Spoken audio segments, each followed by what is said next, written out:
We're not talking about the best of them. We're just talking about the rest of them. Not the worst parts, but the best parts. And the best parts we have. The best of the rest. Hello, and are you blind when you're born? Welcome to Best of the Rest, the show where we take a second look at movies that were poorly received upon release and challenge ourselves to only talk about the things we like and what the movie does well. It's episode 100, and today we are talking the 2019 film Cats. My name is Chris Logan, and I am joined, as always, by my stray co-host, Andrew Williams. All right. You ready for this one, Andrew? I may be stray, but I've had my shots. Yes, Chris, I am beyond ready for our 100th episode Extravaganza, all about cats. I could not think of a greater candidate to the challenge aspect of our podcast. The whole point of our premise of revisiting these movies and diving into everything that works and what it does well is because movies that are poorly received, generally, no one's talking about the smaller bits that are actually well done, the performances or little bits of writing that are clever, whatever positives we can find. So it's a personal challenge to sort of not overlook the negatives, but highlight the positives. And as we like to say, it's sometimes a challenge, but always a good time. Andrew, if the bigger the challenge, the bigger the good time. We've got a great time ahead of us here. We have the greatest time ahead of us. Like you said, I don't think there is a greater test of our show's concept than this movie. It is going to be interesting, folks. The legacy of this movie is very interesting. I mean, Cats, the property, the musical, it's existed for decades, and it's got its own story and history. But this movie, whenever the trailer was released, was like an event. It spread across the internet, and everyone was like, "What in the world have they done? What is this movie?" They've adapted, like adapting the longest running musical, Broadway musical of all time into a movie. Not a surprise. Seems like a no-brainer, really. But whenever you look at the logistics of it and see the decisions they made for how to translate it, I mean, of course, what I'm talking about is the special effects that turn these actors into cats. I mean, the internet could not get enough of it. Just the trailer. And there's this big countdown to this movie actually releasing. And look, hashtag PP, we're going to talk about the positives, but we want to be honest about the movie's legacy. It was not dead on arrival, it was dead before arrival. When that trailer dropped, I think everyone from audiences to studio executives knew that they were in trouble with this movie. Yeah, I think that's the nicest way of putting it. Pretty much from the moment that trailer released, it like instantly became like a punching bag for the internet. Everyone just like could not, like they like almost couldn't believe what they were watching. It was just this strange, it's like a fever dream almost. Like just the trailer, not even getting to the movie itself, just seeing the trailer and how they kind of chose to present it. People were kind of baffled. And it became this sensation where people were just like, my God. And It unfortunately did not translate into any real interest in the movie itself for the studio's sake. And we'll talk about that in a little bit. But yeah, it's definitely an instance where nobody even saw this, or nobody needed to see it to figure out how they felt about it. That's a good way to put it. I think everyone knew exactly what their personal opinion would be on the movie. And Yep. It's not just the fact that you saw these cat people in the trailer, but the names attached to this project, the high-profile actors that are in this movie. It's a long list, all agreeing to be in this movie, and the visuals they went with was just so jarring. I think it took everybody a while to sort of process what was happening here. Look, we're gonna jump into it. Let's continue setting the stage here. This movie, Cats, it's released December 20th of 2019. It's got like the prestige like Oscar run release date, right? Holiday time, right at the end of the Thanksgiving year and December. Take the family and remember this movie come February whenever it gets all those nominations. That's what they're going for here. It's made on a budget of $100 million. There's a few different estimates. I went with the higher estimate because there are plenty of stories about the special effects work that went into this movie. We'll touch on it in a minute, but I'm going to err towards the higher estimate of $100 million to make this movie. At the box office, it brings in $75.5 million. Honestly, a little higher than I would have expected. You're going to have the people that see it because they love the musical. You're going to have the people that see it out of sheer curiosity. And then you've got your YouTubers that got to see it so they can make their video essay to talk about how wild and bonkers it is. But all of that it doesn't add up to too much. But I was $75 million. I mean, if this was somehow a $20 to $30 million budget movie, it would have actually been profitable. Yeah. It depends on what you read, because there's reports that it is, you're talking that $80 to $100 million budget range, aiming on $100. Like you said, we'll talk about more about kind of the effects work that went into this and some of the even the redos that they had to do. But it is estimated to have lost Universal between $71 and $114 million when they account for the loss, when you start accounting for marketing and distribution costs. And this is something where obviously COVID is not long after this, but I don't even think you can really blame COVID for this. This is, this is the end of December. COVID pretty much closes everything first half of March of 2020. So that's a full almost 3 months after this comes out. I'm pretty sure this was dead by week 4, box office wise. And like you said, you take a budget of about $100 million, you factor in marketing, distribution. The rule of thumb, we've mentioned it before, it's about double the budget is usually what the movie actually quote unquote costs beyond the actual budget of making the film itself. So if you're looking at $200 million and you only made 175, then yeah, you're looking at a lot of lost money there. And this was definitely something that was being set up. Like you said, it had that kind of prestige release that get it in right at the end of the year, so it technically qualifies for the Oscars. And then it's on everybody's mind, which makes it more likely to win. But that is not what happened here. And in fact, if anything, it was quite the opposite. It was on everybody's mind in the worst way possible. And yeah, it definitely, though, you look at the caliber of people involved, from the director's chair to the writing team to the cast, this was definitely being set up, if not as a huge box office success, at bare minimum, an award season prestige thing that was going to be something that, was at least going to garner a lot of attention and then probably make that money back on the back end. But it just does not get there for a variety of reasons. Not only does it have the reaction from moviegoers that it does, but also critically not well received. Straight up panned, I would say. It holds today just a 19% on Rotten Tomatoes, joining a very elite class of movies we've covered that are below 20%. Andrew, it is difficult. It is straight up hard to have a critical reception under 20%, especially for modern movies, which have a ton of reviews out there. It doesn't happen very often.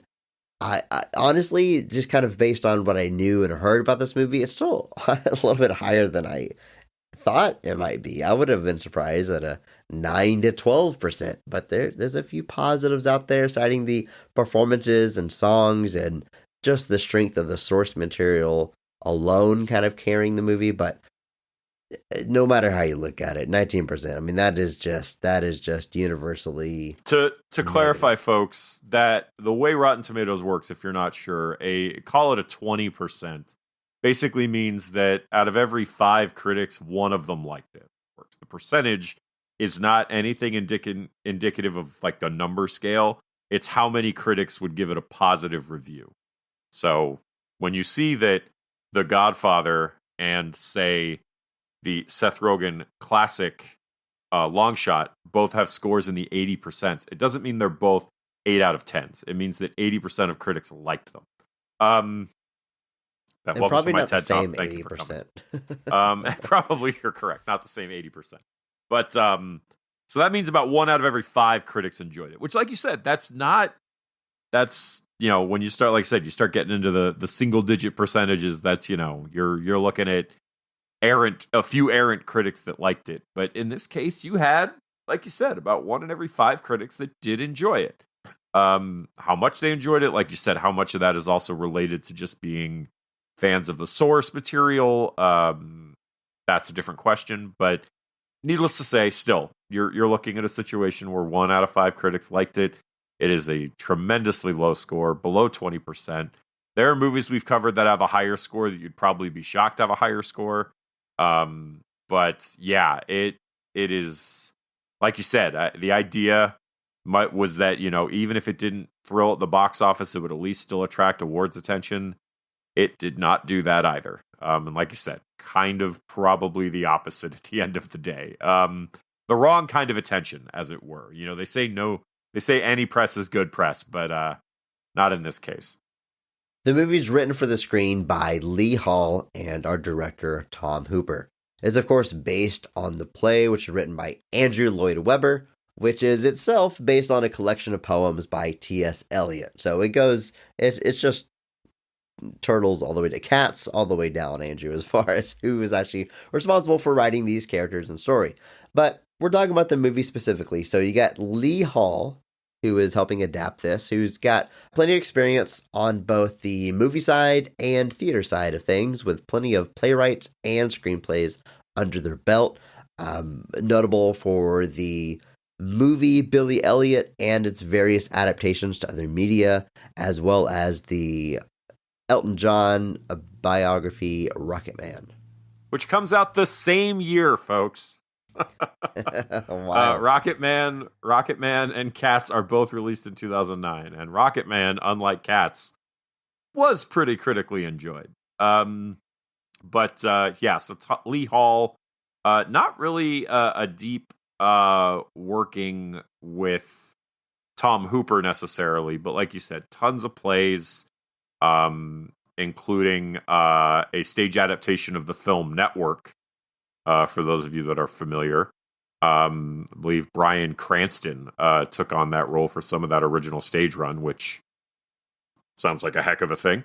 But otherwise, tons of credits, including stuff like Warhorse, like I said, Rocket Man, Cat. So just tons of credits to Lee Hall's name. Plenty of accolades as well. Like this is not an instance where you've got somebody with like an unproven track record coming in. Like I said, plenty of high profile credits there. And then Tom Hooper, been, making films in various ways for, 15 years before this, television, almost a decade before that, including things like obviously Les Miserables, which I think was definitely I think that's definitely the film that got him the Cats gig, another big long running musical. Les Mis figured, hey, just get that guy back to do another one. And unfortunately, the results were not quite the same. But, both of them still out there doing their thing. Tom Hooper also directed some episodes of the His Dark Materials show that came out the same year Cats did. But yeah, you look at these names on paper, and it sounds like a slam dunk. Yeah, we got to mention, of course, The King's Speech, directed by Tom Hooper. Of course, yeah. Won Best Picture and really got him a lot of attention as a director. Also, I want to take a moment to mention that there's, speaking of not all press is good press, a lot of accusations thrown Tom Hooper's way for the treatment of the visual effects teams that worked on this film. not good stories that have come out. And beyond just being potentially abusive, as these accusations say, there is a pretty, honestly, widely accepted opinion that Tom Hooper doesn't understand visual effects as well as someone should who is in charge of directing a movie like this. So to get him dailies and scenes put together, the scenes had to be completely fully rendered before he would watch them, as opposed to watching rough cuts or animatics, which is extremely time consuming, resulting in very long work hours to get this movie done on time. And it said that it was being worked on up until hours before its release, which I guess you can do these days because movies are released digitally and they just shoot them out to all the theaters. But that is absolutely insane. The amount of work, the crunch, I should say, that went into this movie, that they're working on it. Well, if the day it comes out. Even just thinking about that, if he's insisting on seeing fully rendered sequences before he'll actually offer any comments, it means they have to completely finish sequences before they can even get notes from it.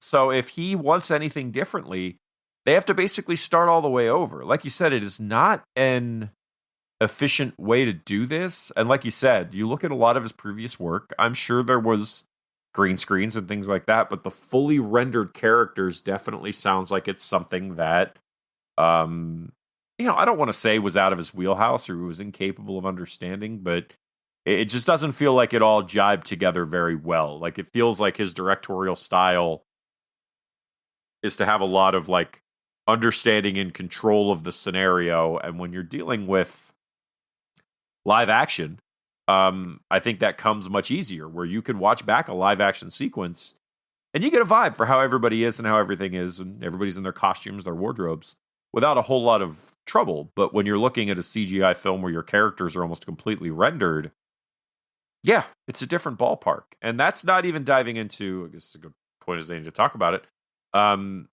The original release had numerous CGI errors and glitches, no doubt in part because of the fact that they were working on it up until it got released. Apparently there was one scene where Judi Dench's human hand, complete with her wedding ring, showed up instead of her cat paw, and stuff like that. And then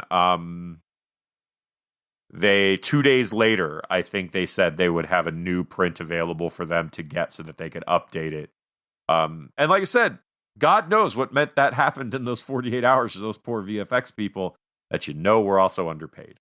So it's very I'm not even going to say it's unfortunate. Obviously, Tom Hooper and Universal have not commented on any of these accusations, but we have no reason to think that they are inaccurate, especially given the nature of the film. And like you said, the fact that it was released with errors and glitches. I'm not gonna parade anybody around for saying we should throw tomatoes or anything, but where there's smoke, there's fire, and there's definitely plenty of smoke here. And that's just not the way that, first off, VFX people have been roundly shafted by this industry for decades now, especially as reliance on that VFX has gone up and up and up and up and up.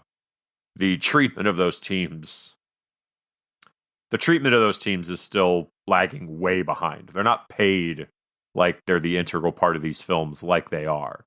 I know Keanu Reeves gets a lot of credit for making sure that the Matrix teams were all extremely well paid. And it's great that he did that. It sucks that he has to do that. Because that's just not a situation that should be that way. And yeah, it's just not professional either. It's just not the way that you should conduct yourself. You hear these stories of directors that are borderline abusive to their casts, all for the quote-unquote sake of a performance. And I gotta be honest with you, bro. If your directorial style is reducing people to tears for the sake of a performance, you suck. I agree. I will sign off on everything you just said, right down to the end there. But VFX houses, something's got to give, as integral as they are to the final product. Straight up creating characters these days. The VFX house that worked on this film, out of business just months after this movie comes out. Something needs to give. that all being said, hashtag PP, let's start getting this thing back on track. We're going to jump into this movie, right? We've set the stage. We understand the story that went into us, the wild behind the scenes and crunch they went through. The timeline we're looking at, by the way, is 6 months to make that first trailer that we all saw, 4 months to then complete the film. Bonkers. Insane. But let's talk about that completed film. But before we jump into the scenes and our favorite performances of this movie, Andrew, we wanted to do our due diligence. So before we sat down and watched this film, we sat down with co-host of the wonderful Stream It podcast, Mr. Zachary Orts, to kind of fill us in on the source material on that original Broadway musical. Zachary professionally works in the industry and has tons of experience and is just an overall big fan and passionate about the medium. So he was the perfect person to sort of fill in Andrew and myself.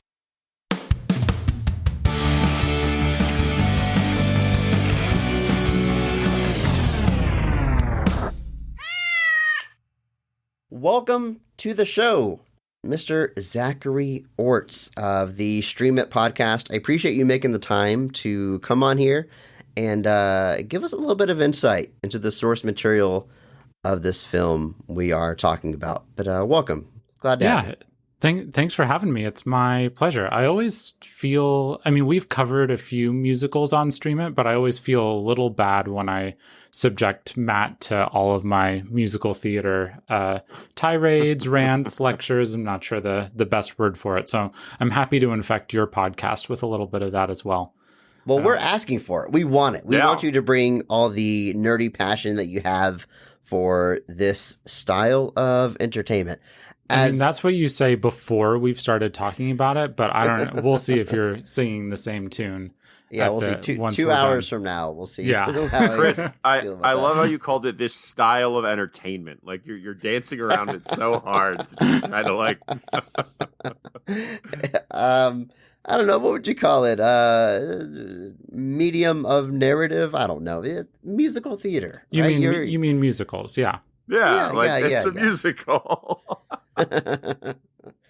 Oh, goodness. At any rate, as Andrew and I have already said, personally, not the biggest aficionados of this form of entertainment, of theater, of musical theater. I'm not saying I hate it or stay away from it. It's just not something that is in my life. I've never been to Broadway proper, but I've seen a few local plays, community plays, and I think the biggest production I've probably seen is Lion King, and I also saw The Book of Mormon when it was here in town. Nice, those are big ones. That's the extent of my exposure, though, and I did enjoy them. So it's not like I said, there's no hate here. It's just not something I'm very familiar with. How about you, Andrew? I don't think it was on Broadway, but when I went to New York City in 2002, I saw Phantom of the Opera. So I've got a little bit of Lloyd Webber credit to my name there. It would have been on Broadway. Phantom of the Opera has not. It played in the West End and it's done tours.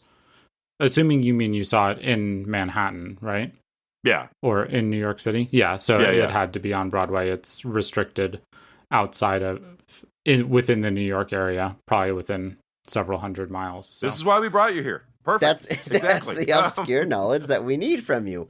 But look, we're talking about one specific musical in particular, this musical called Cats.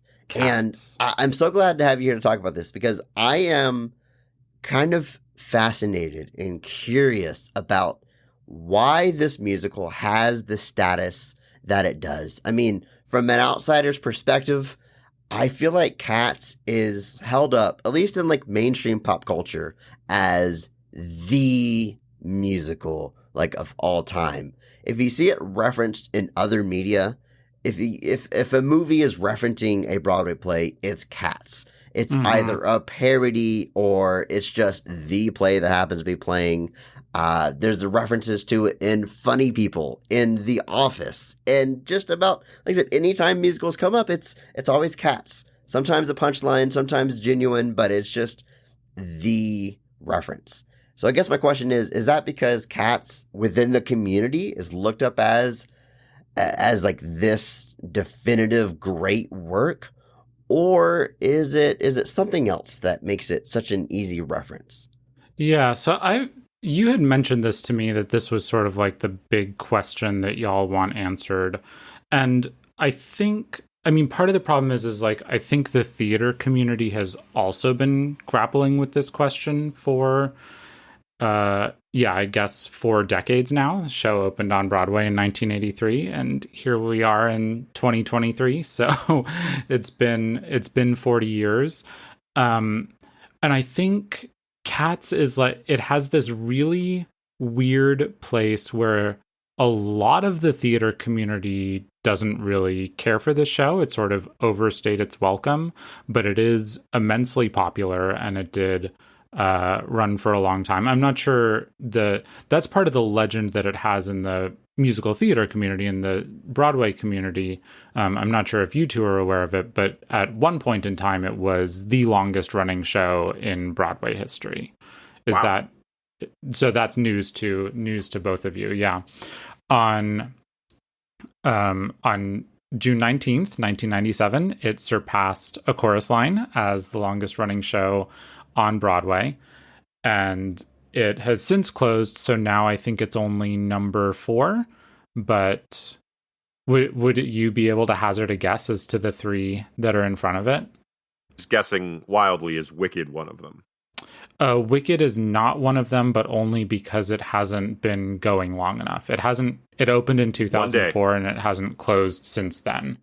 That statement will age like wine. So something pre-2004. Man, I don't even know. I mentioned The Lion King earlier. I don't know when that opened. Is that one of them? 1998, and yeah, that's number 3. So it's past Cats now.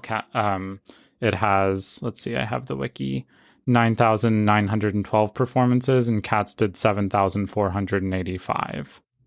And just to make sure I understand this, to be a long-running Broadway musical or play, it simply means your ticket sales are great. That's all it takes to continue running. It's not necessarily a statement on quality. Is that an accurate assessment here? Yes, correct. You are continuing to sell enough tickets that you are able to operate at a profit.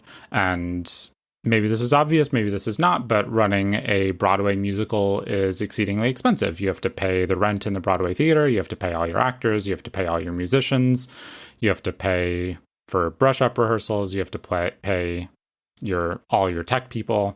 So a lot of overhead. Rent, am I right? Yeah, exactly. Okay.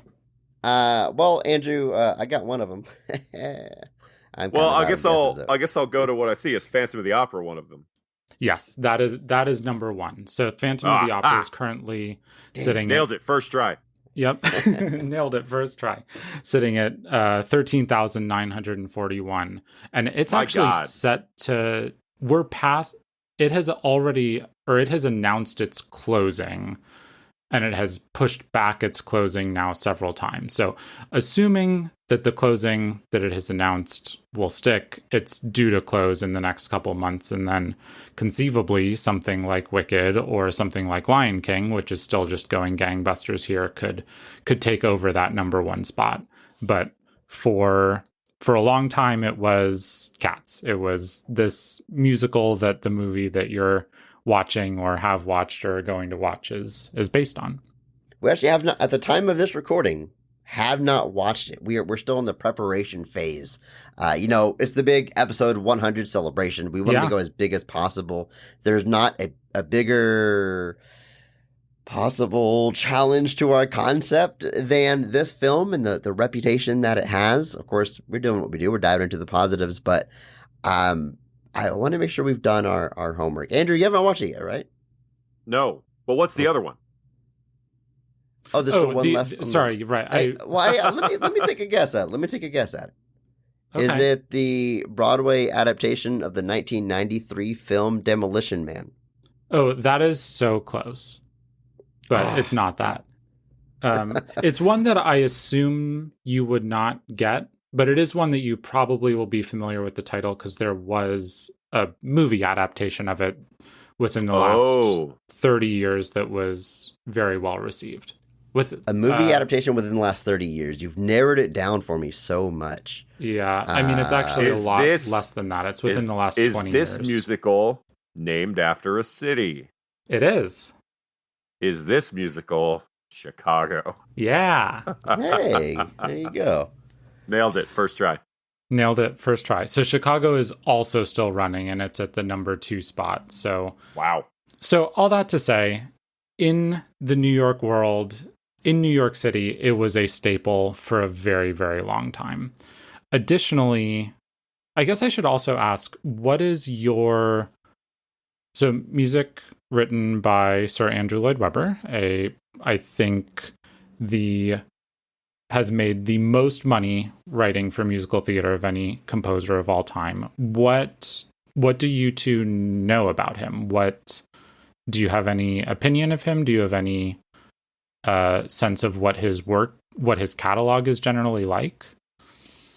I mean, I've heard several of his musicals at this point. I actually remember watching. My sister was a big fan of the, I guess, taped performance version of Cats from a great many years ago. That was a relative staple in my family's house growing up because my sister watched it a lot. So I have that familiarity with, I guess, what is a much more, I guess, direct stage presentation of the show. And then I like Phantom of the Opera. Like I said, I saw that fourth row, got my face burned off with all the pyro effects. Still recovering. Chandelier. That's why you wear that weird mask now that covers half your face. Yeah, and I sit at organs all the time when we record. That's why I do it. So I've seen some of his stuff. I obviously know that he's like, I mean, I assume he's one of the more recognizable figures within the musical theater world. I can't think of too many names. Like Stephen Sondheim, maybe one of the only other people I can think of that maybe carries a little more recognition, but then again, I'm not really sure if that's true or not. Depends on who you talk to. Yeah. The two are inextricably linked because their careers tended to happen. Sondheim started a little earlier, about 13 or 14 years earlier, but their biggest shows all happened at the same time. So there was always this sense of the two of them in, what's it called when you're butting heads, as rivals. Rivals, yeah. Especially because the way the two of them approach their music is so different, or their general styles. But fun fact, they were both born on the same day. They share the same birthday, which you are planning to release this on Tuesday, right? Yes. So both of their birthdays will be the day after this podcast releases on March 22nd. Chris, how wonderful of us to do this. 100 episodes back. We planned it. Let's launch the podcast on this day, because at episode 100, we're no longer going to be talking about comic book movies. We had that foresight, and we knew we'd be talking about cats. Yeah, you're onto us, Zach. But as far as Lloyd Webber goes, like I realized that like Joseph and the Amazing Technicolor Dreamcoat, Jesus Christ Superstar, Evita, like when my sister got into Cats, she got into a lot of things. So I've definitely probably heard more of Lloyd Webber's material. The Donny Osmond, Joseph and the Amazing Technicolor Dreamcoat was another, I won't say unfortunate, but it was definitely a mainstay at my house as well. Sure, Hashtag PP, as well as the Ted Neely, Jesus Christ Superstar. So I've definitely got like, because it was around my childhood, I've definitely got like Lloyd Webber stuff that just runs through my head.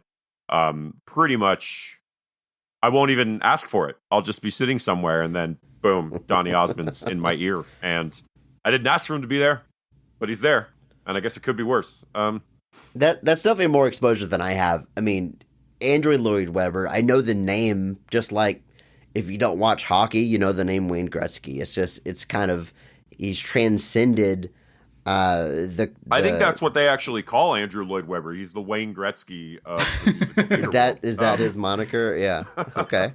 I'm sure. Or maybe it's Wayne Gretzky who's the Andrew Lloyd Webber of hockey. Uh, yeah. So, and I would say, Andrew, you've sort of hit the nail on the head here with accidentally with this idea that you're sort of just going about your day, and due to your forced proximity with your sister and therefore exposure to a lot of his music, the man is unbelievably talented, sometimes absolutely. almost infuriatingly talented at creating earworms that are just going to persist through your consciousness. And I don't think Cats is any different than that. I think there's a lot of really great tunes in Cats. And part of the thing that happens is some of those songs, one of them in particular, which, I guess I can't spoil Cats, but Memory, which happens at the end of the show. Andrew, seems like you're familiar with it. Chris, I'm guessing when you get there in the movie, you'll be like, oh yes, this makes sense to me. I think, talking about references in other media, I think in the movie Funny People, that's the song. I don't know if you guys have seen that movie. Do you know what I'm talking about here? But he reunites with an old flame. She has kids now, and she is showing him a recorded play that her daughter did. I think that song from Cats. And he's watching it, and he's like fidgeting with his phone and not paying attention. And when she calls him out on it, he's like, I've seen it on Broadway. It's like, it's not a big deal to see your kid sing the song. It's a pretty funny moment there. But that's about my exposure to this. Yeah. So you're familiar with this song. And then that song, like everyone, exactly as happens in that movie, everyone wanted to sing this song. This song was all over the place. This song, especially if you were a director or a music director or a rehearsal accompanist, it was a song that got brought into auditions a lot.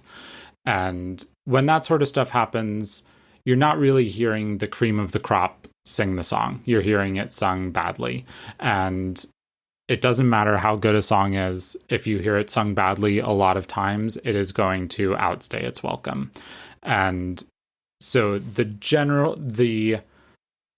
I believe the theatrical community's very disdainful view on Cats is largely due to a lot of this.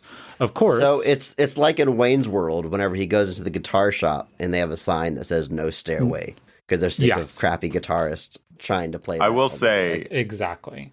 I don't know. I know Jersey Girl is not seen as the pinnacle of Kevin Smith's filmography, but there is a gag in that movie that I think is actually tremendously funny. But it's the main guy's daughter is doing this performance at the end of the film. And everybody's doing their own performances with their parents. But the joke is that every single other kid is doing Memory from Cats. So 15 kids in a row all do Memory from Cats. And then she does a song from Sweeney Todd, which, again, not kind of diving times. into our the only reason I know that song is because of Jersey Girl. Yep. Right. So, pitting Andrew Lloyd Webber against Stephen Sondheim. Sweeney Todd is like the other musical that you always see reference. If it's not Cats, it's gonna be Sweeney Todd. Yeah. Yes. So, and that is because part of that's because of who Stephen Sondheim is and the reverence that people in the theater community have for him. And then many people, myself included, view Sweeney Todd as his masterwork, which not very many people would say the same about Cats for Andrew Lloyd Webber. I think most people would probably say it's Phantom, to be honest. Yeah. My limited knowledge agrees. Yeah. So that's why the theater community feels the way about this show that they do. I had a project that I was working on a little while back that caused me to sort of dig a little deeper into the score, and I was reviewing some stuff for the show, and I was really surprised at how intricate this is a show that I have grown up listening to. So I had probably 3 or 4 cassette tapes as a kid. I think I had Les Mis, I had Cats, and I think I also had Phantom that I would just play over and over and over again. So this is music that I know backwards and forwards. And this was the first time that I was really looking at a score and studying as an adult. And I was really impressed with the complexity of the music in a way that still spoke to my 4 or 5 or 6 or 7-year-old brain in a way that is like easy to comprehend. I think a good example, there's a song, Skimbleshanks, near the end of the show and sort of the final climax. And the opening of that song's in 15/8. Wow. Which, yeah, there's just not a lot of other songs that are in 15/8. And it's probably a little, maybe it shouldn't exactly be scored that way, but, and it just doesn't feel that way. It doesn't feel jarring. Right. It feels like this is the only way this song could go. So I think that sort of stuff is nice. So so the vibe of the show seems that kind of it feels like kind of what you're saying is that there's this deep complexity to it that tends to get overlooked due to kind of the almost pop nature that the musical took on in a way. I think that amongst the theater community, there tends to be people tend to underrate, I think, Andrew Lloyd Webber's complexity of his compositions, because what he's famous for is how catchy his melodies are, and particularly the intricacies of his orchestrations, which I understand he does a lot of himself, or is heavily collaborative on. And I think that is not something that's common in musical theater. A lot of times orchestrations, composers generally have nothing to do with them. And it's something that makes him stand apart from a lot of the other composers. Like the prince of musical theater, like a extremely accomplished musician that is known for catchy pop songs. Right. Yeah, it is sort of this weird dichotomy. I mean, Phantom of the Opera at once has all of these arias, all of these like all this operatic music, but then the title song is like this organ pop, pop from the late 80s, or organ 80s jam. Like it's my favorite of the 80s dichotomy. Jams. Yeah. Yeah, it's a great song. Yeah. So I did go back and I was curious what the New York Times said about Cats when it opened. Actually, before I do that, let me back up just a little bit to give a little bit of musical theater history context. So, as far as the art forms go, musical theater is one of the few that is uniquely American. It was developed in this country, and it is something that, as Americans, we lay claim to. I did not know that. Maybe that doesn't reflect. So, as contrasted with opera or operetta, which was overseas. So, the vast amount of development of musical theater as an art form happened here in this country, almost all of it in New York City or by people in New York City. Musical theater, jazz, comic books, and professional wrestling. That's America, baby. That's America. I was going to add tap dance, but yeah, your list is good too. So because of that, I tried to sort of like find a list of the shows that had started over in Britain and then came over to America, because it's not like Cats was the first one. I do know that Oliver in the 60s had started in the UK and then came over, but I think there just weren't that many of them before Cats. And there certainly are not famous ones. Like, I'm pretty well versed in musical theater history, and every other big show that I can think of up till then started here. And all of a sudden with Cats, when it opened in London in 81 or 82 and then came over here in 83, like that was going to be a sea change for the musical theater and start what is colloquially known as the British invasion. And you would start having more and more musicals that would come over until at the end of the decade, Les Mis would win Best Musical in 87. That came over from across the pond. Phantom of the Opera would win in 88. That came over from across the pond. And then Miss Saigon is in 1990, which did not win, but did very well. So this marks an arrival of us not being alone in this art form anymore. So, all that being said, I did go back and look at the original New York Times review of this because I was very curious what Frank Rich had to say.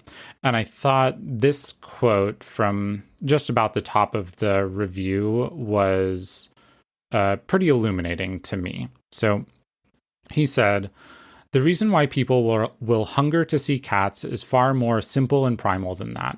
It's a musical that transports the audience into a complete fantasy world that could only exist in the theater, and yet these days only rarely does. Whatever the other failings and excesses, even banalities of Cats, it believes in purely theatrical magic, and on that faith it unquestionably delivers." Which I know leads to a rather unique question of, if the power of this material and the power of this show is uniquely based in the theater, what is a movie going to offer for this? And I don't know, because I haven't Clearly seen it. the world was not ready for whatever it is. But that is, I'm always fascinated by, whatever your storytelling medium is, taking advantage of it in a way that can only exist in that form. It's one reason, I've said this a million times on the podcast, one reason like Memento is one of my favorite movies. I believe it only works the way it does as a movie. But movies, it kind of feels like they're saying that Cats is like the Avatar of musicals. You have to witness it. It's a uniquely specific experience that has to be experienced in that way to get the most out of it. I think that's true. It's not. Did they say that in that original review, that it's the Avatar? Yeah. Frank Rich said Andrew Lloyd Webber is the James Cameron of musical theater. Parentheses, not the Nickelodeon cartoon. I'm talking about the James Cameron film. I think it's a little hard to understand now, but I think part of the charm of the show. Have you seen any pictures of the set of the original Broadway? I mean, Andrew, you've seen the DVD or the taped recording, but they transformed that theater. So the Winter Garden. So when you went in, it wasn't like you were going into a normal theater with the seats and the like proscenium. A concert or something. Yeah. Yeah, they had this huge trash heap on the stage, and there was trash all huge, big trash, like you were cat-sized all throughout the audience. And at least in London, I think in the US as well, some of the audience was on the stage in a turntable situation, so that it was really a pretty immersive experience. Interesting. That sounds kind of fun. Yeah. But again, how do you translate that to film?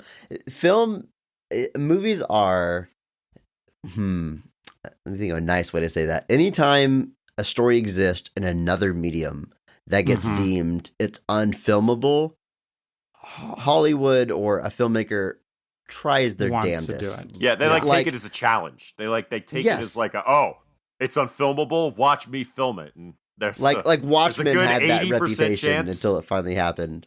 It's going to be a good 80% chance. You're maybe you should have left it unfilmable there, buddy. Hashtag PG. But there's always that criticism of those movies. Yeah, that's funny. Right. So I think what's kind of interesting is I think at first there was a charming sincerity to how committed everyone in that theater was to the idea that they were humans being cats for 2 hours and 15 minutes or 2.5 hours, because it's something that sounds like it should be campy, but there's no point in the show, no point in the stage show where they're ever, I want to say self-aware, but it's like self-aware implies that they're like doing something wrong, but they're never winking about it. It's Right. all 100% sincere. And when that starts, the first time you've seen that, or the first couple of years you've seen that, I think it's charming. And then when that becomes the longest running show in Broadway history, then it probably wears a little bit thin.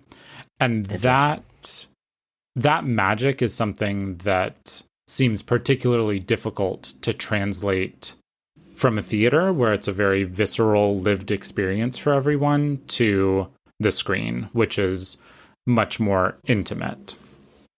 The Blu-ray should have came with like an inflatable trash can that's like 4 times your size. You can put it in your living room as you watch the film.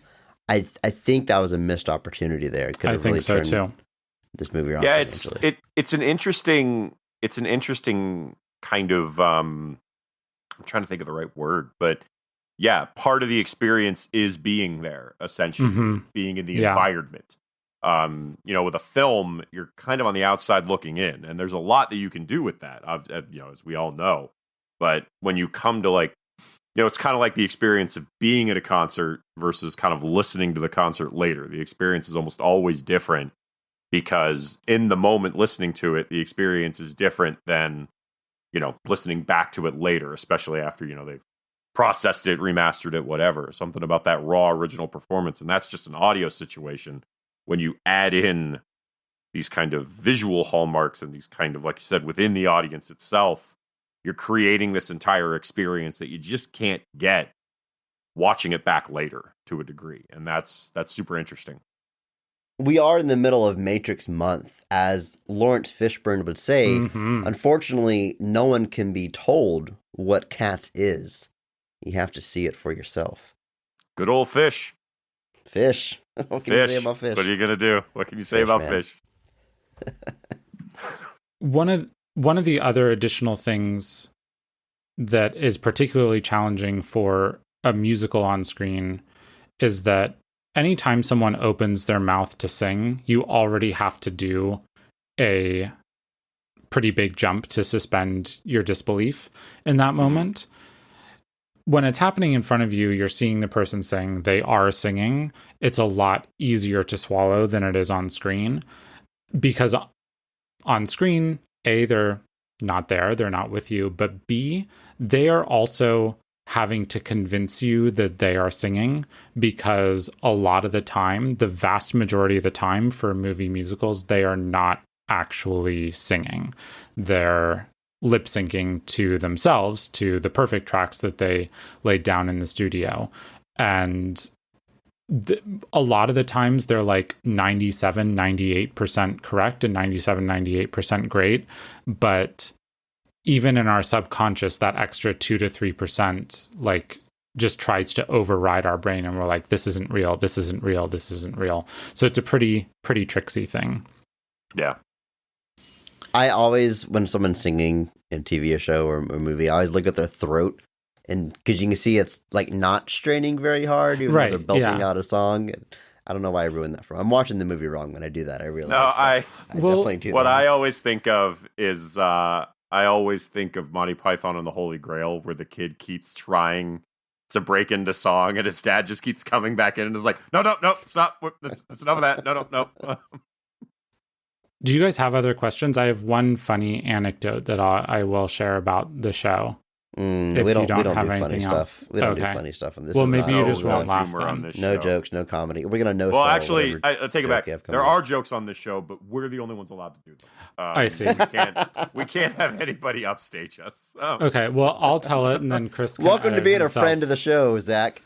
Chris can edit himself telling the story in post. Exactly. We'll just take it for ourselves. I'm gonna lip sync to your him. perfectly laid down track. Yeah. And I will watch his throat to see what he's doing. I will watch his throat. It's probably the weirdest thing you've ever said about me, Andrew. I don't, in all seriousness, I don't think I have any more questions. I'm just I'm curious like a cat, Zach. I'm very curious to just absorb this movie, knowing what I know about its interesting source material and the journey that's gone through. Because, like I said, by the time this movie's coming out, Cats has an interesting place where everyone knows what it is, but it's not necessarily universally loved, not universally hated. It's just kind of this thing that some people are kind of tired of, and then they go for a movie adaptation. I gotta see what they come up with. I actually do have a question. This is Andrew. I kind said of we don't born have out questions. Let's move on. Well, too bad, Chris. This is half my show too. It's no. So the question I have is, obviously, we mentioned this show opens in 81 in the UK, 83 in the United States. I think that, I don't remember exactly when that filmed stage show comes out, but it's obviously early to mid 90s or maybe even late 80s that they filmed that. I think it's somewhere in there, yeah. In that regard, do you have any insight into, I guess, the age-old question of why now being 2019, why wait so long? And I'm guessing there may have been previous attempts, but it seems odd to kind of go and do this so long after the fact. So I'm curious if you have any thoughts about that. I don't necessarily have thoughts about why specifically. What year did the movie come out? 2019? Yeah. 2020? Yeah, just before the pandemic, famously. So I don't have any thoughts about why specifically then, but I do about why you would wait so long. So there is definitely a thought amongst Broadway producers that if you give people an opportunity to see something in the movie theater, then they're never going to fly to New York City and pay $150 and see your musical. This is something that we might see change because we do have a release date for Wicked Part 1 in 2024, and I definitely don't think Wicked is going to close before then. And my guess is that Wicked ticket sales are not really going to be negatively impacted by the movie. In fact, I think they're probably pretty likely, if they even can get better, because I think it is still selling at capacity, like I think it might become a hotter ticket to get. So I think it was just an old-fashioned view of how media affected everything that they waited for the show to close to do the movie. That's interesting because I don't know if either of you have seen the film See How They Run, which is centered around the original staging production of Agatha Christie's The Mousetrap, which I actually think is the longest running play in the world because it still runs today and it started in 52. But there was a subplot, and I don't know if this is based in reality or not, but there was somebody who's keen to make a film of the play. And this would have been in the 50s, right when it was out and it was popular. But they wrote into the contract for the film that the film could not be made until it stopped being staged live for essentially the same reasons you just said. They basically were like, we don't want there to be a film because then no one's going to pay to see it in the theater. And I'm guessing that is a very possible reality of the time, actually. Then obviously having no idea that it would then run for 70 plus years. But that does make a lot of sense in that regard, at least especially when, I guess when you get into the 80s, the 90s to 2000s, the idea of trying to maintain some sense of exclusivity. Yeah, and also I'm guessing this is the case, but, or at least for The Mousetrap and probably for Cats as well, is if the producers aren't necessarily and probably aren't going to be the same people. So the producers of the play don't have the option to produce the movie of it. And similarly for Cats, although, I don't know, you probably know the producers of this movie better than I do at this point. But I think that might not have been the case, but I don't know for sure. So my last, I guess this is a little story that also comes with a little piece of advice for watching the movie. And there there's a story that Hal Prince told. I think it was in the PBS like History of Musical Theater documentary series that aired a couple decades ago. And I'll send you a link to him telling this story so you don't have to take my word for it. But he says, like, I saw the show, I saw Cats, or I read the draft, I read what was going on, and I said to Andrew, I said, look, I'm American. Like, there must be something here that I just don't get because I'm not British. Like, is one of the cats Queen Victoria? Is one of them, like, what, is there some sort of class thing that I'm not understanding? And he said, and Andrew just turned to me and said, Hal, it's about cats. And I never asked him after that. Oh man. I love that. This is something I think about a lot with this show. So my recommendation to you, and if you're looking for good in this movie, you're like, don't try and find any secret, deeper, hidden meaning. It is not there. But do focus on the music and do focus on the score, because I think there's a lot really, really good to be mined there. And that is where the vast majority of your joy will come from. Also the cast. The cast is pretty incredible as I understand it, but I just can't speak to their performances because I haven't seen it. Well, it's a good hashtag Positivity Podcast mindset to go in with. I guess your biggest takeaway from, you haven't seen this movie, but from the play itself, the music is where it's at, huh? We talked about how catchy it is. That's kind of your biggest praise you could heap upon the source material? Yeah, certainly if it's your first time listening to it, like 5 days after, when you still have Heaviside Layer stuck in your head, or you still have Skimbleshank stuck in your head, you might not feel exactly the same way about how great those earworms are, but they're going to stick with you. I'm ready to watch this movie. I am curious like a cat to understand what Skimbleshank means and why it is something that's going to stick in my head. So, Zach, thank you so much for being on our show. Thanks for the context. We're going to go watch this thing. We're going to dive into the positives. We're going to bring it all your way. But before we send you out of here, tell the people where they can hear more of your wonderful voice. Not talking about musical theater necessarily, but movies, as I understand it. You have a movie podcast. Yeah, so I started a movie podcast with my friend Matthew Watkins because I, A, wanted to watch more movies, and B, wanted to talk to my friend once a week, or roughly once a week. And our show is called Stream It. And the way our show is structured is we pick a streaming service, and then we'll do a podcast season, 8 episodes where we pick 8 movies that are being streamed on that service, and then we'll watch them, do some research about the history of the movie. So if you liked hearing me do a diatribe about history, then boy, oh boy, do I have the podcast for you. Because we tend to go pretty deep on like the time period of the movie and the director and the actors and that sort of stuff.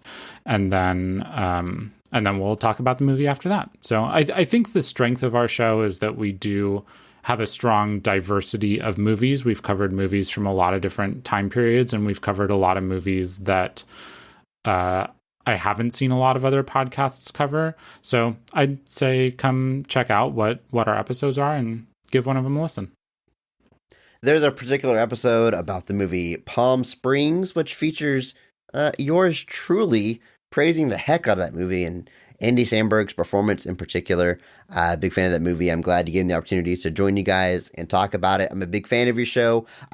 My favorite thing that you guys do is setting the stage with the time period the movie came out, the song of the time, and what was in the headlines at that time, kind of really putting you in that mindset when the movie was first released. I think it's very cool. Love what you guys are doing over there. Check out, stream it wherever you get your podcasts. But for now, Andrew, you ready to talk about cats?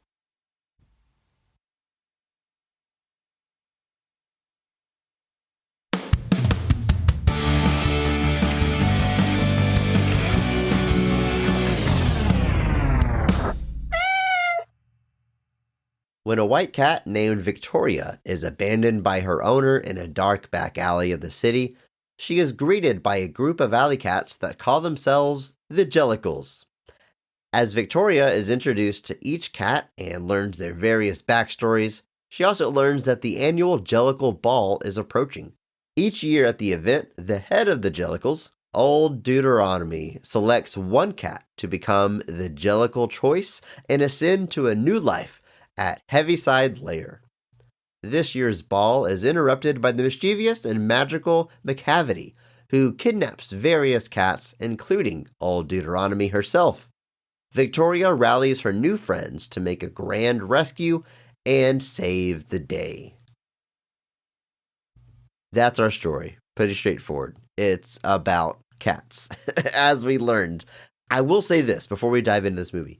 There is more of a narrative than I was expecting and prepared for. There's more of a through line through this movie than I had heard about the film. But you always heard, like, there's no story. It's just vignettes. It's just these poems that got turned into a play, and you move from one set piece to another. And that's kind of true, but at least with Victoria being introduced to the group, and then the overarching story with the ball, there's a story beginning to end there, which, like I said, was not expecting.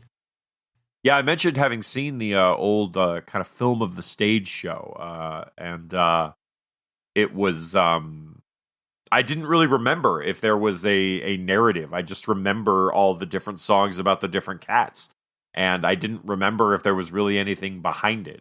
It's one of those things that you remember watching all the time as a kid, but then you remember you don't actually know what it's about. Even the things that you kind of loved, you still don't really know what the plot is.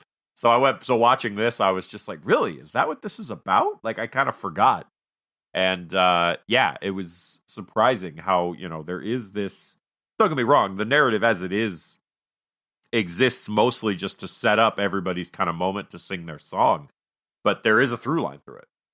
Before we jump into all those songs, though, and the specific scenes of this movie, we got to talk about the cast and their performances. And of course, we're going to start with the high point, the best casting and best performance of the film.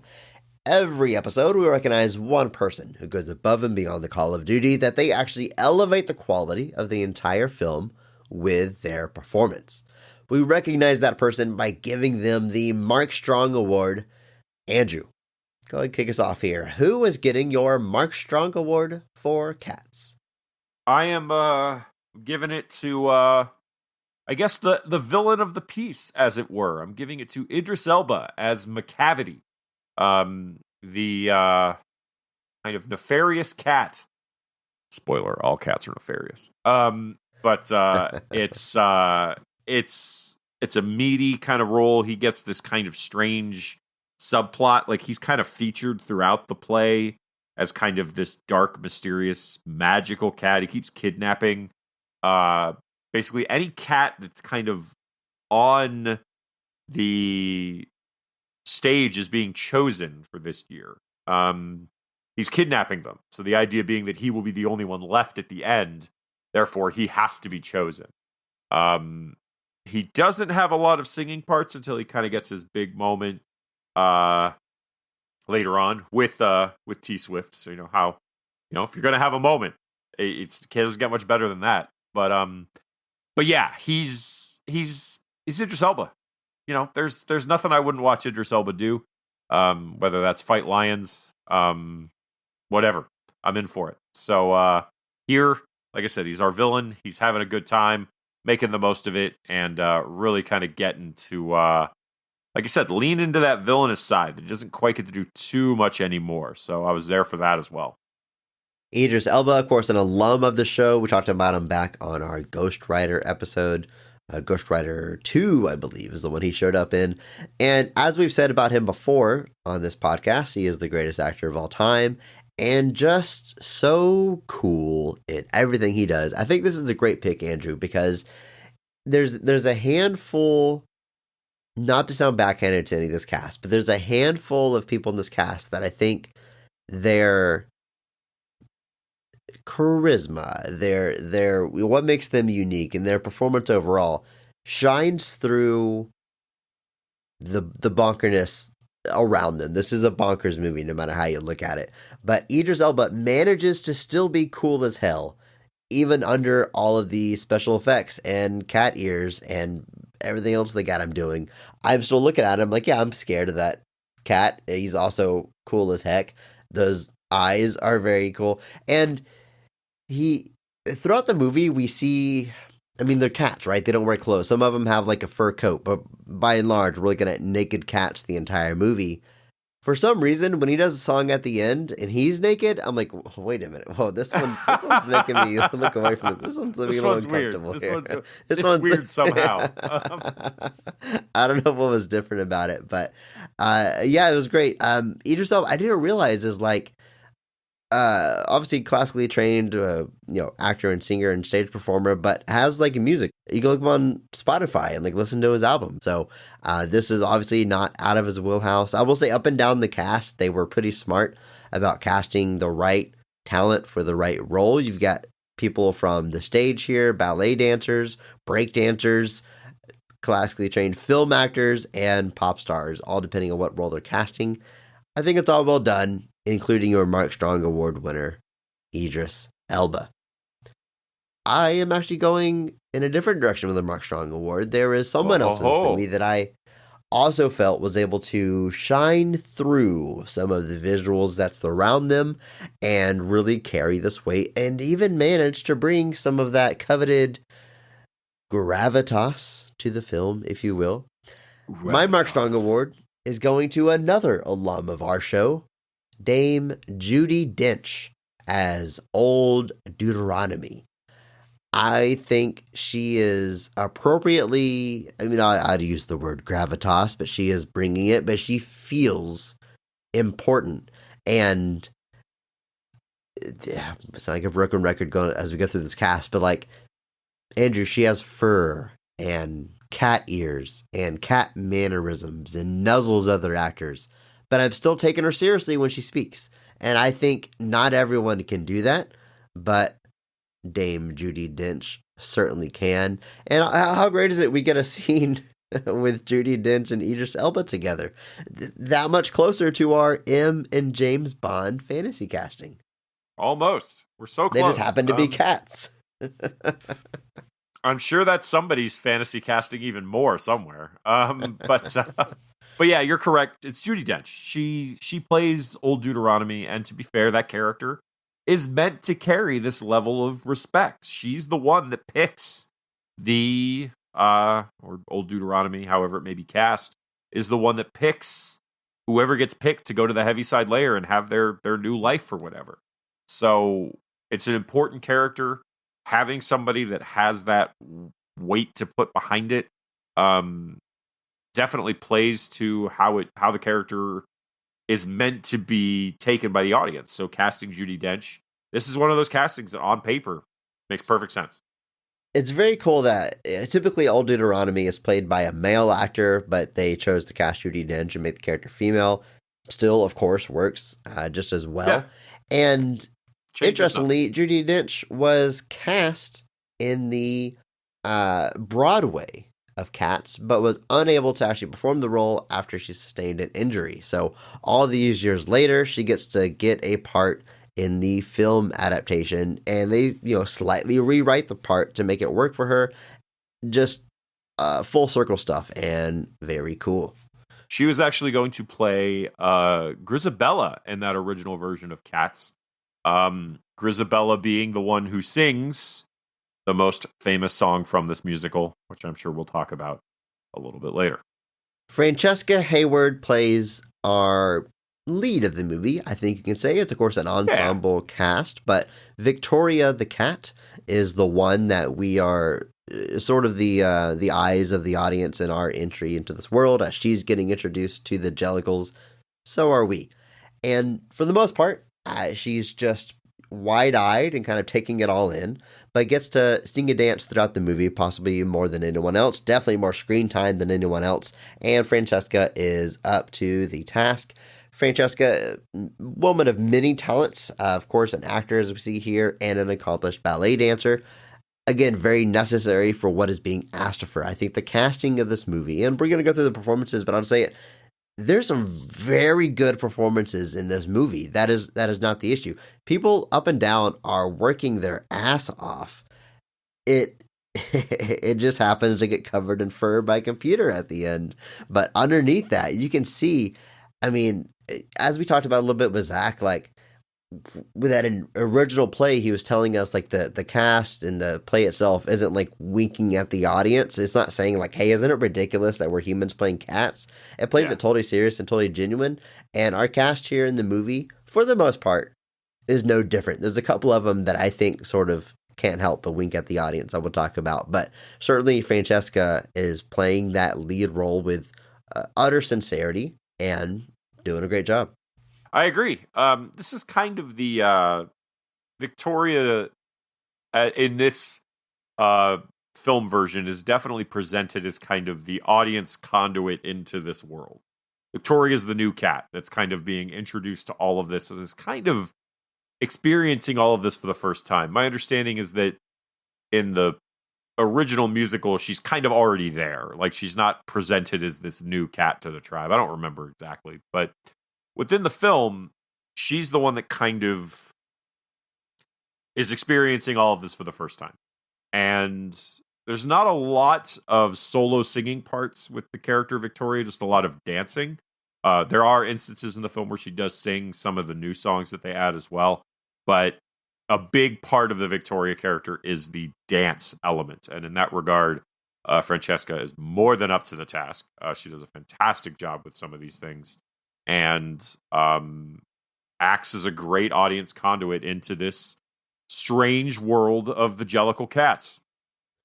I think it's also a good time to talk about Robbie Fairchild and their performance as the cat Monkastrap. Man, it is a challenge going through these and trying these to... names, man. These names. But there's even a whole like explanation for the different names that cats have. I will never forget it, Andrew. But also doing a great job. Robbie is, if Victoria, if Francesca sort of our audience surrogate in the film, Robbie is playing our guide. They're the one kind of showing Victoria the lay of the land and explaining how things work around here, as you often see in musicals. But maybe the second most screen time, I would guess, given how much they are guiding our lead character. And again, that performance, that dancing, 100% genuine, not phoning it in whatsoever. No, not at all. Yeah, Robbie's character, Monkastrap, kind of plays as he and Mr. Mistopheles are kind of bringing Victoria into the group. They're not giving her any pushback or anything. There are a couple of other cats that do. But so he kind of acts as if Victoria is kind of the audience cipher, he's very much the guide. Like you said, he's the one that's kind of holding your hand and kind of showing you, hey, here's how this stuff works. And thank God someone did it. You mentioned the role of Grisabella, the coveted role of this film, because they get to sing Memory, the big number at the end. And wisely, Jennifer Hudson is cast in the role. I mean, you want someone that can go big and memorable with their voice. Excellent, excellent casting. For the most part, they're kind of in the background throughout the film until their big moment at the end. But again, Jennifer Hudson, what a success story. One of the biggest success stories to come out of American Idol, which I can't say it's a show that I watched. I just kind of knew that's where she sort of got her start. So I looked it up real quick. She placed 7th in her season, 7th place, and is arguably if not one of the biggest names to come out of that show. It's funny how that works. I think she's probably, I think there was a list that the only 2 American Idol contestants in general that are probably potentially more notable than she is are Kelly Clarkson and Carrie Underwood. Jennifer Hudson became one of the biggest. I don't names think Kelly Clarkson or Carrie Underwood have an Academy Award under their belt, Andrew. Not yet. But yeah, that's true.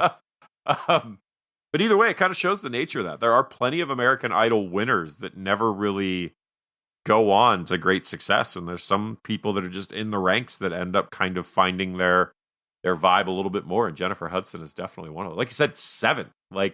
doesn't even get to like the final 3 or the final 2, 7th, which is insane to think about looking back.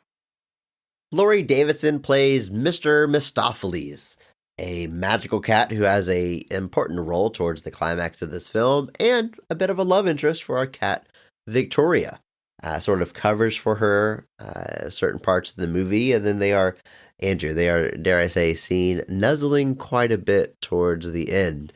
But I think Laurie brings a very sweet performance here. Sweet meaning like they're very their character, the story, like they're very unsure of themselves whenever everyone's depending on them to save the day.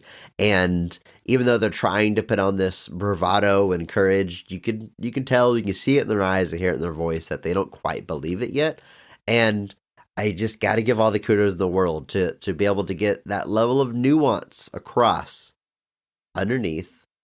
I keep saying underneath. They're not actually underneath that. They're not under anything. Fur that they have. Yeah. No, this is I do remember this character from that original stage or film. I guess it was a film. It's like it wasn't like they filmed the stage, like they kind of dressed it up, but it was definitely presented like the stage show. But this is definitely a character I remember from that, his big musical number. My family used to have a cat that was called Mistopheles because he was a tuxedo cat. He was a bastard. Yeah, there's an almost innocence to his portrayal of Mr. Mistopheles here. Like he's clearly got a soft spot for Victoria. He kind of bails her out at least once when she gets herself into some trouble. And then, like I said, he ends up playing a big part of our finale. Not quite the finale, but kind of saving old Deuteronomy after she gets kidnapped from McCavity. Turns out, hey, you know magic. Use that magic. And he's like, what? So a little bit of comedy coming in there as well. Kind of a lot of stuff like that. But like you said, all the props to his performance. It's like you said, I imagine it had to be tough to kind of get performances. I mean, I imagine they're all wearing like the mocap suits and stuff. I imagine the set for this movie was absolutely ridiculous looking. But I can't imagine. Well, it's interesting because when a production started, like the change to all VFX happened after production started. There was a plan to use prosthetics and then enhance it with CG, but the suits, the cat suits, were very hot for the actors, and Tom Hooper kept complaining about the lack of emotions under prosthetics. So the move to VFX was to let the actors be able to act more comfortably and show more emotion. This was done so we could see their performance more, which it's interesting. What's interesting about that, a few things. You got to imagine a few of these actors signed on not realizing or knowing what the final look would be because it changed during production. Yeah. And also, I mean, you see their face very clearly. Right. Other than being recolored, their face really doesn't change. No. Which is where you get that, uncanny valley feeling. You see a human face that you recognize surrounded by a cat body. But I guess if the goal was to show more face emotion, then I guess they were successful. I guess so, yeah. To VFX, yeah. So, yeah, in that regard, it was a good move. But, yeah, it's, and yeah, Laurie's done a few other things out there. Played William Shakespeare in a show called Will, a couple of small spots here and there. But his performance here, I think, is exactly what the character needs. And I think he does a pretty good job with that. Obviously, he gets a big solo song kind of late in the film, named after himself. And I think, again, doing a pretty good job with it. Continuing on through this list of high-profile actors, we have Rebel Wilson as the cat Ginny Any Dots. And again, spot-on casting. You have a cat that is quirky, I think is a good way to describe it, but obviously supposed to be a comedic role, so you could do a lot worse than Rebel Wilson. And Andrew used the word fever dream earlier. Her segment, her song, man, I was I knew to expect these cat people. I was not prepared for mice and Nope. cockroaches No. that were played by humans. It's a heck of a thing, Andrew. I'll say that. But Rebel Wilson is one of the ones that I mentioned earlier. There's a few actors that kind of wink at the audience here, and she loves getting her puns in. She says, "Stop milking it" at one point, and she asks whenever another cat is singing, "Do you think he got neutered?" Because those notes are like really high, and a lot of little jokes like that, where it's kind of poking fun at the fact that, hey, we're all cats up here. Yep. Yeah, I hesitate to say this is a fun performance because there's some really strange things in this scene.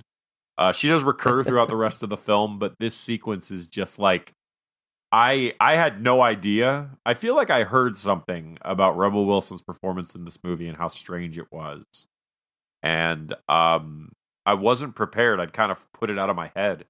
And yeah, we've got mice, we've got marching cockroaches, we've got all sorts of stuff here. And Rebel Wilson's just delivering it in her kind of, as exactly as you would expect Rebel Wilson to do. And though, to say I wasn't expecting what her kind of solo sequence was bringing to us would be an understatement. I was looking at the cast list on Google, and I sent you a screenshot because it's got all the actors laid out like in a grid with their beautiful headshots. And you've got Selena Hamilton and Bethany Huckle, and below each of them it says cockroach. Just the juxtaposition of these beautiful women and the fact that they are playing a cockroach in this film. Apparently, funny. the mice are played by children. Apparently that was Rebel Wilson's idea. Originally, the mice were just going to be, I guess, the cats kind of pretending to be mice. But it was apparently Rebel Wilson's idea to do the furthering of the fever dream by having child actors play the mice, because this movie hadn't, seared itself into my brain enough as is. Thank you for that gift, Rebel. Thank you. James Corden plays Bustopher Jones, as you said, another cat that's sort of vying for this prestige honor, and they get their big number. Kind of similar. These are both, again, performances they're going for a bit of humor, and he's a fat cat. I mean, I'm not body shaming. That's what they describe themselves as. It's kind of the entire point of their performance, and eating, shrimp whole and all that good stuff. So it's a weird thing. I'll say this: I like the mustache. The mustache is fun. It is a fun mustache. Now, I know the internet really doesn't like James Corden, and I'm not saying there's not really good reasons for that. But what I will say for him is that during COVID, he paid the salaries of all the furloughed employees on the Late Late Show while that was happening, and that is a really cool thing that he absolutely didn't need to do. It's like we said about Keanu earlier. It's sad that he has to step in and do it, but cool that he chose. But I'm glad he did. So yeah, I think, again, like you said, it feels like a broken record at this point. I think the way you needed to approach this film was to take each character and kind of look at their big song and cast them based off of who you think could really bring that to life. And in that regard, I think Corden as Bustopher Jones is a perfectly fine choice. Somebody else you could have gotten, maybe. But I think for the energy they're looking for, I think he works very well for that. Like you said, he's a fat cat. He spends that whole song digging through trash looking for food. So, and in this I wonder movie, if they approached Jack Black for the role. That would have been interesting. I wouldn't have had an issue with that. Imagine him singing that song and it sounds so strange. Just sounds like Tenacious D at that point. I want to see that, Andrew. Give us the Jack Black cut. Jason Derulo plays Rum Tum Tugger. Their big number is at the milk bar. And Andrew, this is in my notes. Is this a real thing? Is there such thing as a milk bar where, like, instead of like fountain soda, there's fountain milk of various flavors? I don't think so. Oh, well, I don't. I don't think there are. I know there is a company called Milk Bar that makes like cakes and cookies and stuff. But I don't know that there are actual bars where it's like, you know what? Give me a chocolate strawberry milk, Chuck. And keep them coming. Like I don't slide it down the bar, catch it with your hand. Yeah. Oh, I'm opening up a milk tab. Put it all in the tab. I don't think that's a thing. But yeah, you're just asking for stray cats to bust in at night. You are your supply. This play already implies that cats just trash everything at night. It's literally they break into places, screw up everything, and then leave. I have 2 cats. That's so cats. I say this as nicely as I can. Cats are jerks. But this musical does nothing to dispel any of the stereotypes around cats at all. If anything, it reinforces all of them. In case you actually thought your cats were all meeting up at night to trash everything. But yeah, so Jason Derulo coming in, Rum Tum Tugger, he gets the one big song. He, again, kind of pops in and out, but this is really kind of his big moment. He doesn't show back up in a major way, I don't think. That happens with a lot of the characters when, obviously, when you're casting a big name, you're kind of showcasing them, and then they kind of fade out, whereas in the original play, they would just kind of move to the back where somebody else stood forward. That happens here, I think, with Derulo. Taylor Swift, very similar. The character she plays also is supposed to kind of recur through the whole thing, but because it's Taylor Swift, she only kind of shows up for a little bit there. But like Derulo, again, it sounded like a broken record. I think he was, for the character that Rum Tum Tugger is, which is he's very charismatic. A lot of the other female cats seem to be quite interested in his movements and his singing. And it's got that swagger, and Derulo is great for all of that. You mentioned Taylor Swift. She plays the cat Bombalurina, and her big number is basically introducing and hyping up Idris Elba's cat McCavity. And it's pretty fun. I like that she sprinkles catnip everywhere, and they just all get like wasted. That's kind of true to life, I guess. But it almost paralyzes every cat around them as she sprinkles this shiny gold catnip across the room and has her big number. It's great casting. I mean, she's got a big song, and she contributed to the film in other ways too. She helped write the new song that was added here, and does a cover of a song or two that you'll hear on the soundtrack and in the credits of the movie. But it's, considering she has limited acting experience, I think she doesn't stand out by any means. You don't feel like, oh, well, here's the one pop star they jammed in here. She fits in with everyone else. She's a cat. She's Taylor Swift. What is there to say? She's a cat. It's just cats, man. So yeah, she plays Bombalurina. Like I said, in the original play, she has a little bit more stage presence, a little bit more than she's involved with. But because it's Taylor Swift here, she's kind of just here for this one number. Idris McCavity, yeah, Beautiful Ghosts is the song that she's responsible for writing. She does that with Lloyd Webber. Now, within the film, Victoria sings this song. This actually gives Victoria kind of a solo vocal number that she does not have really in the original stage production. And then Swift obviously performed her own version of it that I think plays over the credits. So Taylor Swift routinely was highlighted as even by some of the negative reviews, as one of the bright parts of the film.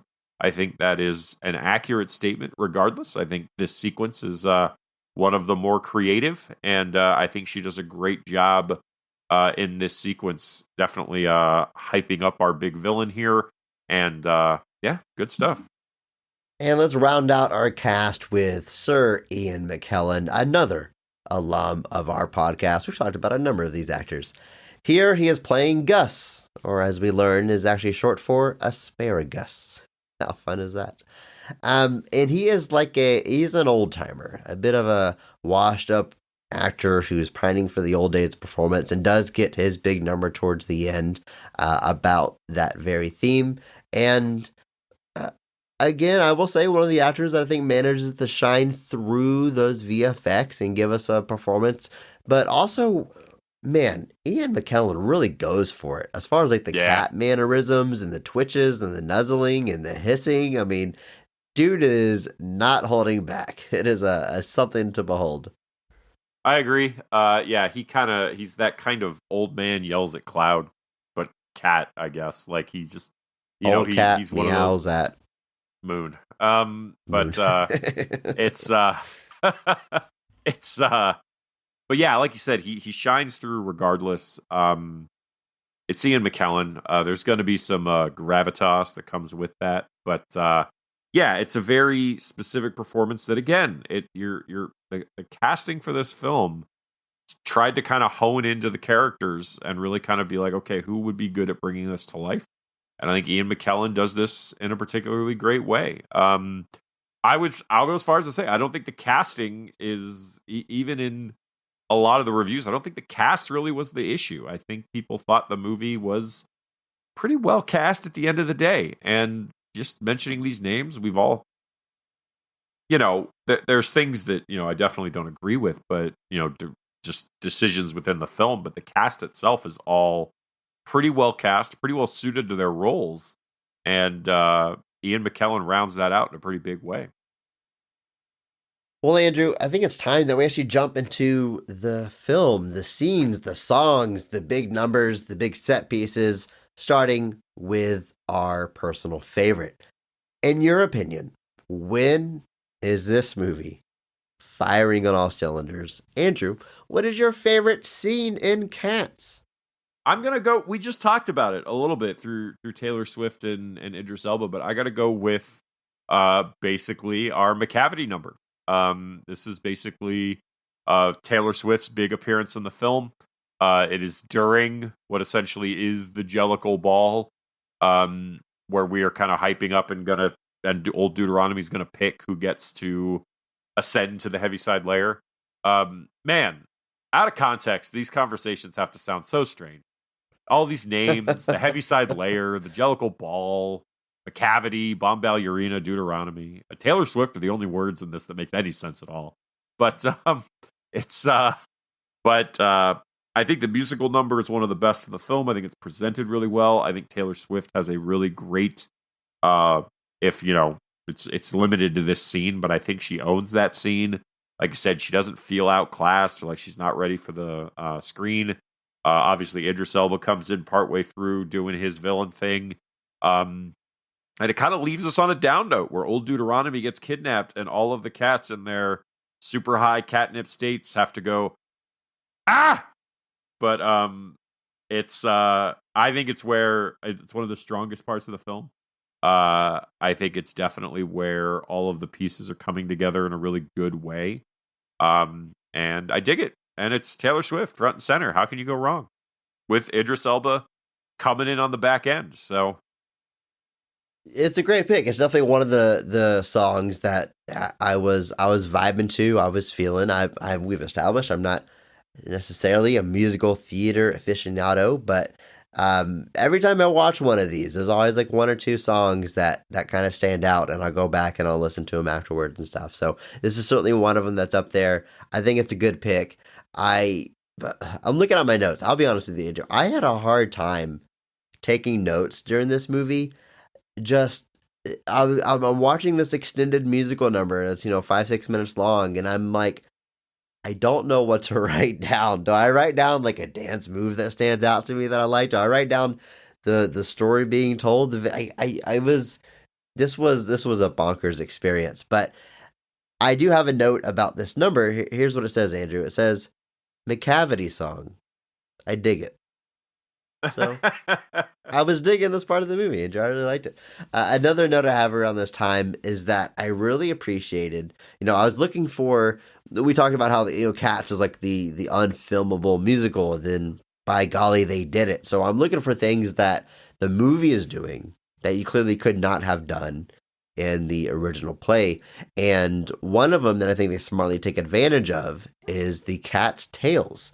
Because Yes. when it's just a bodysuit on your actor on a play, the tail's not doing too much unless there's a specific moment where they rig it. Otherwise, it's just dangling behind them. But there's many times throughout this movie where they incorporate the tail into the dance, which is just very cool, especially whenever there's like 15 cats on screen and they're all synchronized at the same time. There's one here where like the clock was winding down and their tails were mimicking the clock going down, all in synchronization. Yep. It's a weird thing, Andrew. I'm going to keep saying that. Like, it's weird to be watching these digital cat tails and these people be cats. But the moments like that, I do genuinely appreciate. I mean, what can you add to the story by translating it to film? Animate those cat tails, baby. Hey, if it works, it works. But no, I think that's definitely something, we talked about it before with Zach, but just the idea of unfilmable things, and cats being kind of one of those. And we also had that conversation about what took so long. And there's a variety of reasons that could probably be pointed to for that. But this number, I think, definitely is where, if there's a moment that I feel it does all come together and actually start kind of working in the film's favor, it's very backhanded. Hashtag PP.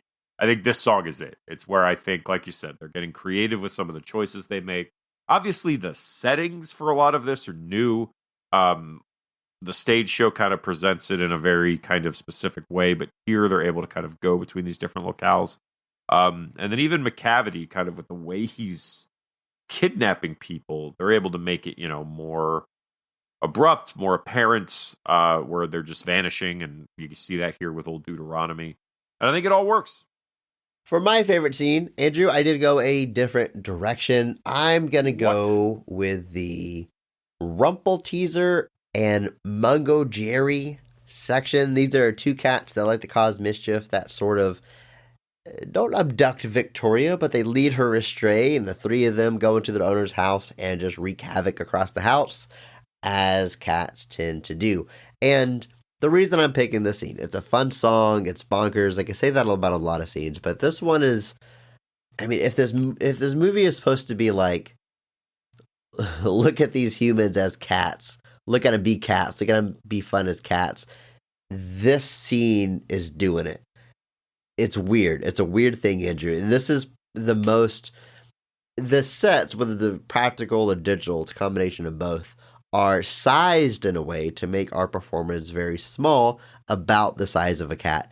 And I think this segment is really playing that up the most. I mean, like, they're sliding down the rails of the stairs and bouncing around on jewelry and all kinds of bonkers stuff. But I was able to have fun here. I'm watching this bonkers thing play out, and I was allowing myself to enjoy it.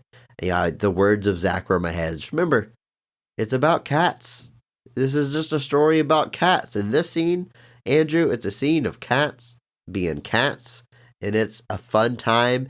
And it hits about the spot in the movie where I'm starting to get used to what I'm looking at. I'm starting to see them as these characters.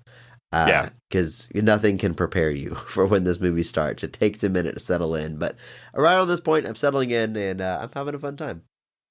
Yeah, this is a great number, and I think it's a great pick because you're watching cats just be jerks for 4 minutes. But so if you want a distillation of what owning a cat is like, here you go. But this is a great number. I do remember this version from the previous film version. And I don't think they do it here, but what they do, and there's a sequence in there where they do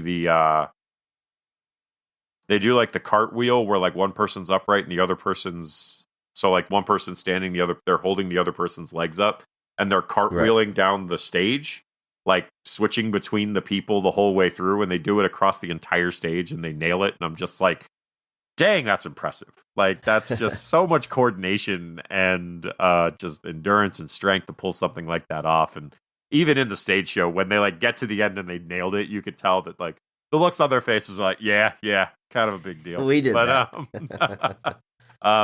So I have some memories of that number from that version, and in this one, I think they capture the exact right energy where they are definitely bringing in that mischievous nature of the characters, which is what it's supposed to be. And yeah, they're wrecking havoc. And this is, like I said, Victoria kind of gets caught in the middle of this. And this is the end of this, is where she kind of gets stuck. It creates such a weird thing because, like, they're in these, like, they're obviously in like a house setting, but they're like cat sized, so they just kind of seem like small humans sometimes. Where they're doing, they just seem like they're in a house that's just like 200% bigger, and because they're small, but you realize they're cats, so they're not that small. So it just creates this really weird, like I said, it adds to that uncanny valley because you're like, all right, they're like 100%. Smaller than the location, but they're not as small as I guess I would have assumed they'd be. But at the same time, they're supposed to be a cat. And so this sequence is no exception from that. But she gets a little stuck at the end. Mistopheles comes to bail her out because that's the kind of cat bro that he is. And yeah, it's a great sequence. I think this is a good pick. I think it's one of the funnest numbers in the entire film. And I think it definitely captures the right energy for what these characters are supposed to kind of all be about. Yeah, my brain was definitely just telling me, like, they're small, which isn't, I guess it's right, but it like miniature people versus proportional cats. It was a very weird thing I was struggling with throughout the movie. I do want to shout out Danny Collins as Mungo Jerry and Naomi Morgan as Rumple Teaser, who, of course, played those characters in my favorite segment. Andrew, I talked a little bit about how it took me a while to sort of settle into seeing these as characters. Man, I prepped for this as much as we've all seen the trailer, right? We know these are digital cat people. We talked with Zach about the source material it's about cats, right? What to expect from this thing. But this movie really just throws you in there. It was still, the movie starts, you see a trash bag, they throw it down, and these cat people start crawling on all fours in all directions. And I'm like, oh, we're already doing this? We're already looking at the cat people? But yeah, we're just hitting the ground running. And it takes a while for me to, again, like, see what I think I'm supposed to see out of this, right? Like, I guess it's a weird, I'm still struggling with it clearly. Like, are we supposed to see cats? Are we supposed to be people as cats? Are we supposed to see the performer? Are we supposed to see the character? And my brain never really quite settled in to where it was supposed to, I think. Yeah, it's like you said, to its credit, it hits the ground running. It doesn't ease you into it. I guess there's technically a human here driving this car, but these cats start showing up immediately. It is like I said, no deep end, no floaties. You are going in, and we're going in hard. And it is a heck of a thing for your brain to kind of calibrate to. And it's weird because, like, in the stage show, like, it's humans playing cats, but I guess by the nature of how they're presenting it here, by trying to put them in the real world and have these environments around them, I think it creates this strange adjustment, like, that you just don't have with the stage show. Because with the stage show, I guess, like, your brain is like, they're just playing cats on the stage. Like, there's no real question of what you're watching. Like, obviously, they're taking it seriously. You're watching it unfold, but you know what it is. There's no question there. But I think when you start adding in the idea that we're going to turn them into CG cats and put them in the real world, I think it created this really weird disconnect where, like, not necessarily by default, like, I think, like, if you told me you were going to make a film of cats and you were going to digitally make everybody look like cats and digitally put them in the real world so that they could have all these settings, I don't think my brain would ever be like, yeah, that's weird. I think I'm like, oh, that makes perfect sense. Like, why wouldn't you do that? Like, but then watching it actually unfold, my brain, like, can't handle it. Like, it's just like a weird, like I said, it creates this disconnect where I'm just like, what is happening? And like I said, props to all these actors. They take it about as seriously as you can, without question. But it is a heck of a thing to get thrown right into. No warm-ups, no anything. Just boom, go. Cat people. Cat people. So I'm watching this movie again. I'm thinking of Zach's words, just enjoy the music at the very least. I mean, it's Andrew Lloyd Webber is as famous as he is for a reason. The music is good, and I gotta say that a lot of numbers are delivering. I particularly really liked Skimbleshanks towards the end.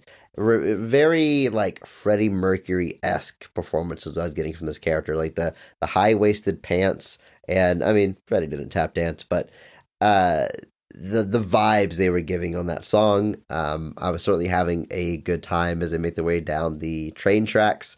We have Stephen McRae as the character of Skimbleshanks and an accomplished ballet dancer. And it's a fun time late in this movie. I don't know if the songs ramp up towards the end or if like my brain settles down by the end that I can sort of enjoy the music a little bit more. But definitely those last few numbers feel like the high points to me. Yeah, that's where you're getting, especially in the film version, that's where you're getting Taylor Swift. That's where you're getting, obviously, Memory, the big kind of, like I said, the kind of song this whole thing is known for. And probably a big part of, as you know, Zach was talking about, why everybody hates it in the theater world, just because of that song Memory. I do think they approach that in an interesting way here, because obviously you could have played it very straightforward, but I think the angle they found for it all worked really well. And obviously Jennifer Hudson is just a fantastic choice to be the one to sing that song. But yeah, I think as the film kind of ramps up to who kind of gets chosen, I think all those songs there are working really, really well, pretty much from Cavity to Mr. Mistopheles, obviously Memory, and then kind of the big, I think it's called Journey to the Heaviside Layer, but just those kind of company songs at the end. I think that really is kind of where you're getting the cream of the crop, as it were. And cats love cream. But it's I think that's definitely where the soundtrack starts hitting, but I think the film especially really leans into that and really kind of ramps it up. Yeah, and there's even some surprising names here, like Ray Winstone shows up a couple of times as Growl Tiger. And I was just completely thrown by that because I was like, I would have never expected him to ever appear in like a musical, but like I remember him from stuff like he was in The Departed, he was in I guess he was in Sweeney Todd.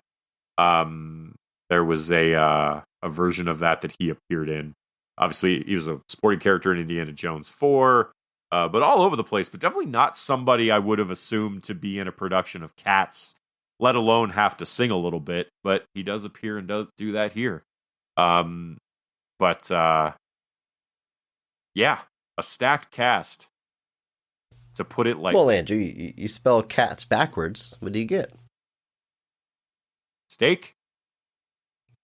Yeah, staked cast, as it were. Yep. Andrew, I look. I think we've really hit the positive. It's the songs from the source material. It's the music. That's of course still going to be good, and it's these insanely talented actors working their ass off on set, and then they get cat fur put on them afterwards. But that's the high points of the movie. That's the positives. I mean, if you've got more specific scenes you want to shout, by all means do. But like that is the praise that I have no problem heaping on this movie. But beyond that, man, this is a weird thing, and I'm not going to suddenly start trashing the movie or anything. In fact, I will say, as far as the visual effects, I think they're actually very good, and the end result is very weird and uncanny valley and takes a lot. Yeah. But from like a technical standpoint, like I'm not seeing weird clipping or unnatural movements or even right. It's Matrix month. We talk about like when you completely replace someone with a CG body and the physics are all off. I'm not seeing that. Like I'm seeing like performances underneath. I'm seeing the performance and they just add fur. And I think the end result is very good from a technical standpoint. I'm reminded of Ian Malcolm's words. You were so preoccupied with whether or not you didn't stop to consider that if you should. That's certainly a question you can levy at this movie. But there's tons of talent on the screen. It is unfortunate that the legacy of the movie is what it is. There's not going to be some kind of revival years from now where people go back to it and be like, oh, actually, this was a shining adaptation of that play. I don't think that's going to happen. But you still captured very good performances and performers really at the top of their game here. Yeah, I think, like you said, you look at everything on paper about this film, and like it sounds like it should have been a home run. Like a stacked cast that are all pretty well picked for their parts. Obviously, Tom Hooper, no slouch directing musicals. The source material, the strength of that, all of that working together feels like it should be a winning combination. It's something in the execution just really doesn't quite get there, and it is unfortunate because I do think a lot of people here are really giving it their all, especially some of the lesser names. I think a lot of the people that weren't necessarily names really are giving it everything they got here, and I think they come off pretty well. But it is but I can't deny at the end of the day that this movie is just a heck of a thing. It is. It's a heck of a thing. It is one of those weird things that I watching it back, you're just almost kind of shocked at some of the stuff and just like how some of it comes off. And like I said, on paper, I don't know that I disagree with any of the decisions that were made, but just in the execution, it feels so strange sometimes. But like I said, the cast and the strength of the material itself, those things cannot be ignored.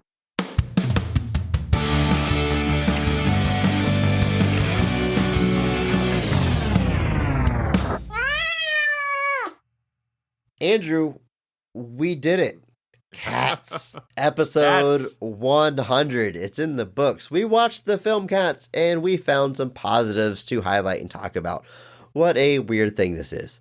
If we're going to continue this trend of celebrating milestones with particularly challenging movies, I don't know where we go from here, Andrew. I'm not sure. I don't know either. I don't know. Maybe Manos Hands of Fate next, but we'll see.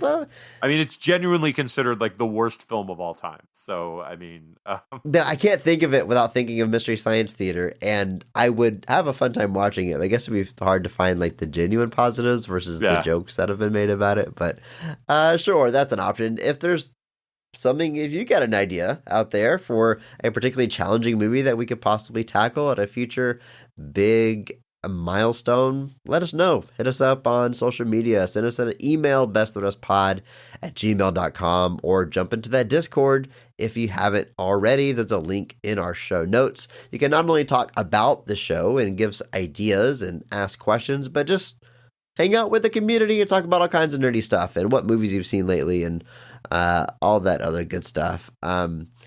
Andrew, I feel like I'm still in the fever dream of watching this movie and talking about it, and it's bonkers that it exists. It's streaming on HBO Max. That's how I watched it. I assume that's how you watched it as well. That's how I watched it as well. So if you're out there and you're curious, by golly, put that thing on. Yeah, it is.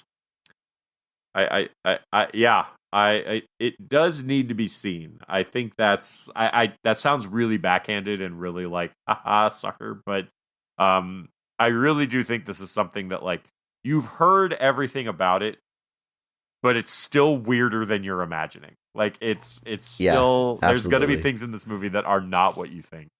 And you got to watch it to see it. Next week we wrap up Matrix month. Then it's on to a brand new category, and until then, just remember that maybe not every movie is great, but all movies have greatness. Thank you to Mark Benavides for singing our theme song. You can check him out on Instagram at NotThatMarkAnthony, and thanks to Mitch for the music. Check him out on Twitter at I'm a Biggie Boy, and check our show notes for his SoundCloud link. Check out our store on TeePublic for some Best of the Rest merch. And if you enjoyed this episode, please share it with a friend. It's the only way that we grow. And follow us on social media at BOTRcast. Thank you.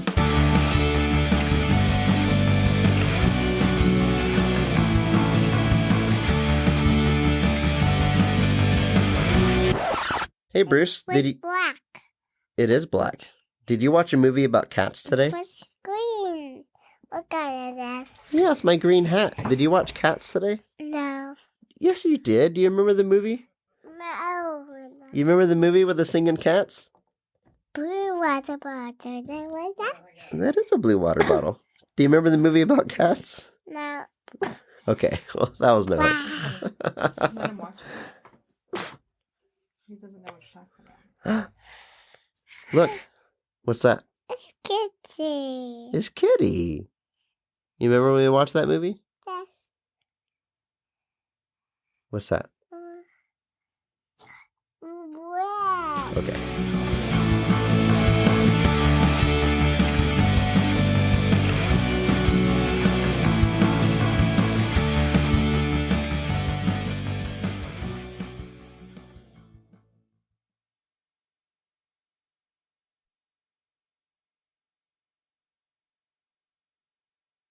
I listened to it all and I said, Andrew, is this something I don't get? Is this about Queen Victoria? She's the main cat, and Disraeli and Gladstone are other cats, and then there are, poor cats, and am I missing this? And he took a terrible, painful, long pause and said, Hal, it's about cats. And we never discussed it again.